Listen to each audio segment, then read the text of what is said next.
Friends, आपका स्वागत है मेरे छोटे से गार्डन में। आज मैं आपको बताऊंगी बायो एंजाइम कैसे बनाया जाता है और बायो एंजाइम का क्या यूज़ है और बायो एंजाइम को आप जल्दी से जल्दी कैसे बना सकते हैं वो भी तरीका मैं बताऊंगी। तो ये जो वीडियो है ये बहुत ही ज़्यादा यूज़फुल होने वाली है क्योंकि बायो एंजाइम बनाने की छोटी से छोटी बात मैं इस वीडियो में आपको बताऊंगी। बायो एंजाइम की सारी जानकारी मुझे इसलिए है क्योंकि मैंने बायो एंजाइम बनाना सीखा है, इसकी ट्रेनिंग ली है, तो इसीलिए मैं आपको बायो एंजाइम की छोटी से छोटी बात आज बताऊंगी। तो सबसे पहले बायो एंजाइम क्यों बनाना चाहिए, क्योंकि ये एक ग्रोथ प्रमोटर है, सोइल कंडीशनर का काम करता है और मिट्टी में सभी पोषक तत्वों की पूर्ति करता है। पेस्टिसाइड, फंगीसाइड सभी का ये काम करता है, बहुत ज़्यादा यूज़फुल होता है। अगर आप इसे सही तरीके से बना लेंगे तो आपकी सारी समस्याएं खत्म हो जाएंगी। ये सिर्फ छिलकों से बनता है, कोई भी इसमें ज़्यादा खर्च नहीं है। एक बार आपने ये बनाना सीख लिया, आपकी गार्डनिंग में आपको कोई दिक्कत नहीं आएगी। बायो एंजाइम बनाने के लिए जिस भी चीज़ के आप छिलके ले रहे हैं वे साफ़ सुथरे होने चाहिए, खराब छिलके नहीं होने चाहिए और मिट्टी धूल उन पर नहीं होनी चाहिए। इस तरह के छिलके आप लें और छोटे छोटे टुकड़ों में उन्हें काट लें। जैसे मैंने एलोवेरा ली है, एलोवेरा का बायो एंजाइम बहुत काम का होता है। एलोवेरा को पहले धो लिया है, धोने के बाद उसके छोटे छोटे टुकड़े कर लिए हैं। उसके बाद ये दूसरा बायो एंजाइम है अदरक, प्याज और लहसुन का। पेस्टिसाइड का, इंसेक्टिसाइड का काम करता है, बहुत पावरफुल होता है, नीम के तेल से ज़्यादा ये काम करता है। बायो एंजाइम बनाने के लिए सबसे पहले आपको बोतल लेनी है, वो 2 लीटर की बोतल होनी चाहिए और वाइट कलर की होनी चाहिए। कोई भी कलरफुल बोतल आपको नहीं लेनी है, सिर्फ सफ़ेद रंग की ट्रांसपेरेंट ऐसी बोतल आपको लेनी है और अच्छी प्लास्टिक की लेनी है, यानी कि कोल्ड ड्रिंक वगैरह की बोतल आप ले सकते हैं। वैसे तो हम डब्बे भी ले सकते हैं, कोल्ड ड्रिंक की बोतल ही क्यों लेनी है, क्योंकि इसका मुंह छोटा होता है और बायो एंजाइम बनता है एनारोबिक विधि से, यानी कि इसमें हवा का समावेश नहीं होता है, हवा इसमें बिल्कुल भी नहीं जानी चाहिए। बायो एंजाइम प्लांट में क्या क्या काम करता है? बायो एंजाइम फोटोसिंथेसिस की क्रिया को बढ़ाता है, प्लांट की ग्रोथ को बेटर करता है, फास्टर करता है। और अगर आपके प्लांट के फूल झड़ जाते हैं तो ये आपके फूलों को झड़ने से रोकता है, जिससे फल और सब्जियों की जो पैदावार है वो बहुत ज़्यादा होती है। बायो एंजाइम में जो प्रोटीन्स और अमीनो एसिड होते हैं वो प्लांट की इम्यूनिटी को बढ़ाते हैं, जिससे प्लांट में कीड़े ज़्यादा नहीं लगते और बीमारियां भी ज़्यादा नहीं लगती। तो इसीलिए बायो एंजाइम ज़रूर बनाना चाहिए। जो ऑर्गेनिक गार्डनिंग करते हैं सभी तरह के बायो एंजाइम बनाकर रखने चाहिए। ये जो बायो एंजाइम है अनार का है, बहुत ही ज़्यादा यूज़फुल पावरफुल बायो एंजाइम होता है। हम किन किन चीज़ का बायो एंजाइम बना सकते हैं? एलोवेरा का बना सकते हैं, मेथी दाना, केले के छिलके, आलू के छिलके, कच्ची हल्दी, नींबू का छिलका, संतरे के छिलके, अनार का छिलका, फूलों का भी बायो एंजाइम बनता है। पके हुए चावल का बना सकते हैं, प्याज का, लहसुन का, हरी मिर्च, तुलसी का बना सकते हैं, अदरक का बना सकते हैं, दालचीनी का बना सकते हैं, सहजन का भी बना सकते हैं और नीम के पत्तों का भी बायो एंजाइम बहुत अच्छा बनता है। और मैंने आंवले का भी बायो एंजाइम बनाया है जो कि काफ़ी यूज़फुल है। बायो एंजाइम कैसे बनाना है? बायो एंजाइम बनाने के लिए सबसे पहले किसी भी चीज़ के छिलके हमने जो लिए 300 ग्राम लिए। जैसे कि आलू और केले का मिक्स बनाना है तो 300 ग्राम लेने हैं। तो हमने सभी तरह के छिलके 300 ग्राम लिए और उन्हें बारीक काट कर बोतल में डाल दिया।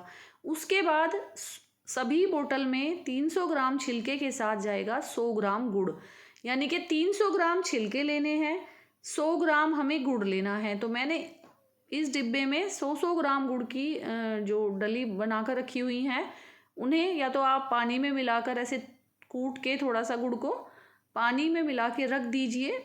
जब ये पिघल जाए आप बोतल में डाल सकते हैं, या फिर छोटे छोटे टुकड़े करके इसी तरह से बिना पानी में भिगोए भी गुड़ को डाल सकते हैं। जैसे कि मैं अब आपको डालकर दिखाती हूँ, इस तरह से आप डायरेक्ट भी गुड़ को डाल सकते हैं, कोई दिक्कत नहीं है। 100 ग्राम गुड़ डालना है बस आपको। इस टाइम आप बेल पत्थर का बायो एंजाइम ज़रूर बना कर रख ले। बेल पत्थर बहुत ज़्यादा यूज़फुल होता है गार्डनिंग में क्योंकि उसमें पोटाश होती है, और प्लांट को ठंडक प्रदान करता है, तो बहुत ज़्यादा यूज़फुल होता है बेलपत्र। और वो इसी टाइम आता है गर्मी में, तो इसीलिए आप उसका बायोएंजाइम बना कर रख लें। मैंने बना लिया है। अब जितने भी मैंने छिलके लिए थे सभी बोतल में भर लिए थे। उसके बाद मैं अब गुड़ डाल रही हूँ। तो गुड़ डालने के बाद इसमें पानी डालना है। कितना पानी डालना है वो भी मैं अभी आपको दिखाऊंगी। और ये जो मैंने गुड़ भिगोया था उसे भी बोतल में इस तरह से डाल लेना है। सारी जितनी भी मेरी बोतल थी उनमें तो मैंने टुकड़े डाले हैं। और इस वाली बोतल में मैं ये भिगोया हुआ जो गुड़ है वो आपको दिखाने के लिए मैंने ये भिगोया था। तो इस वाले गुड़ को इस तरह से डाल लेना है। डालने के बाद सारी बोतल में पानी भर लेना है। कितना पानी लेना है, हमें जो बोतल का ऊपर के 3 इंच का हिस्सा छोड़ना है, यानी कि 80% पानी भरना है। और 3 इंच आप नाप सकते हैं या 3 इंच का अंदाज़ा लगा सकते हैं। ऊपर से 3 इंच बोतल आपको छोड़नी है, जिससे कि क्योंकि बायोएंजाइम में बहुत गैस बनती है। शुरू के दिनों में तो बहुत ज़्यादा बनती है। एक दिन में आपको कई कई बार ढक्कन खोलना पड़ सकता है। तो इसीलिए 3 इंच का हिस्सा छोड़ना है, जिससे उसमें गैस बन सके। और यदि हम गैस ढक्कन खोलना भूल जाते हैं तो बोतल फटे ना। अब आप देख सकते हैं मैंने इसमें छिलके, गुड़ और पानी तीनों चीज़ डाल दी हैं। और उसके बाद बोतल का टाइट ढक्कन बंद करना है। बिल्कुल भी ढीला नहीं छोड़ना है, ढक्कन टाइट बंद करना है। ये बात ध्यान रखें, जिससे कि बिल्कुल भी हवा ना निकले। अब आप देख सकते हैं मेरा ये पहला बायोएंजाइम है जो मैंने बना रखा है बीटरूट का।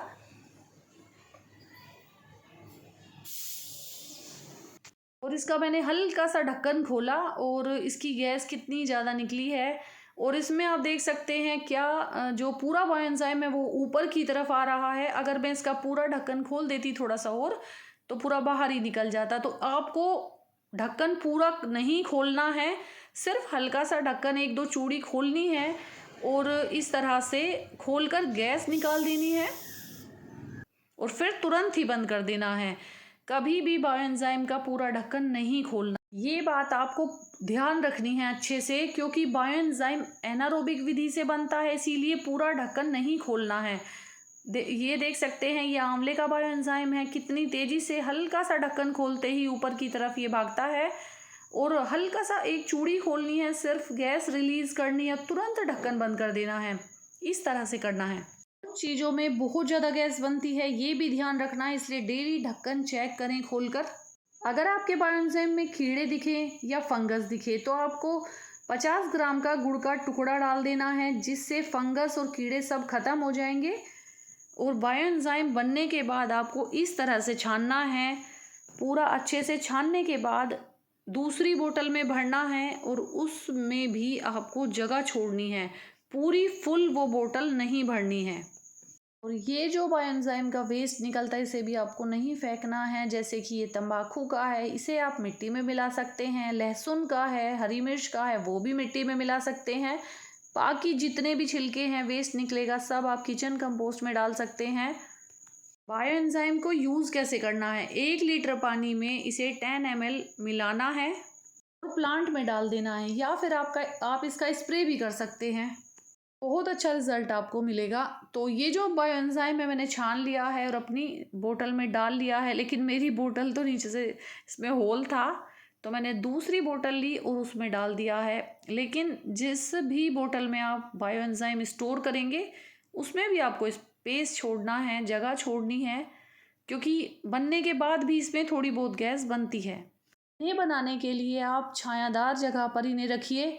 और जितने भी बायोएंजाइम आपने बनाए हैं सभी पे जो जिस चीज़ का बायोएंजाइम है उसका नाम लिख दीजिए, डेट लिख दीजिए जिस दिन बनाया है, और 3 महीने बाद की डेट भी लिख दीजिए, क्योंकि ये 3 महीने बाद बनकर तैयार होगा।